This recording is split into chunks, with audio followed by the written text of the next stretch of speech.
S'il y a quelqu'un qui est bien placé pour réunir des grands administrateurs de la recherche, la relève étudiante, des chercheurs audacieux autour d'un sujet, c'est-à-dire l'université du 21e siècle, c'est bien le scientifique en chef du Québec, Rémi Quirion. Rémi, aujourd'hui, vous les avez fait rêver. Vous leur avez demandé d'imaginer l'université de demain, là. Qu'est-ce qui vous a allumé, vous, dans les propos qui étaient livrés? Oui, c'était vraiment d'amener les gens à sortir de leur zone de confort, à rêver vraiment, comme tu as dit, l'université de demain. Ce que j'ai trouvé le plus intéressant, c'est de dire on devrait canaliser nos efforts vers les passionnés. Et les passionnés, c'est les étudiants. La relève, les jeunes étudiants dans toutes les disciplines, ils sont passionnés. Ils veulent aller plus loin, ils veulent nous amener plus loin. Donc, de travailler avec les étudiants et les chercheurs, la passion des jeunes va se transférer aux professeurs, aux administrations universitaires, et ça va faire une université beaucoup plus dynamique, beaucoup plus axée sur la société de demain. Et je pense qu'avec ça, on va avoir des universités qui sont beaucoup plus en réponse aux besoins de notre société, aux besoins de nos gouvernements, tout en étant très, très fort du côté recherche et découvrir, aller vraiment aux frontières de l'inconnu.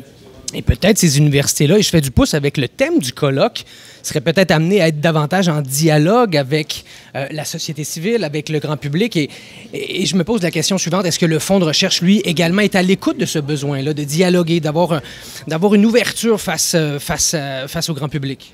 Oui, je pense qu'on fait de plus en plus dans notre programme Sciences et Société de travailler avec la société civile, avec les individus de toutes les régions du Québec.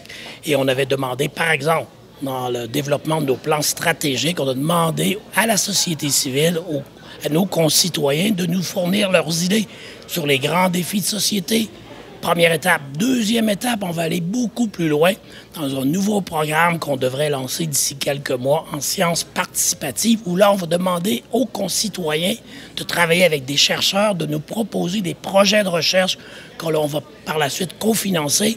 Un des grands objectifs pour nous, c'est d'amener un peu tout le monde, nos concitoyens, à comprendre la méthode scientifique. Comment se construit un programme de recherche et comment les résultats de recherche bâtissent sur des résultats qui ont été obtenus avant pour bâtir l'édifice de la recherche. Donc, ce qu'on veut faire avec la société civile, c'est un peu ça.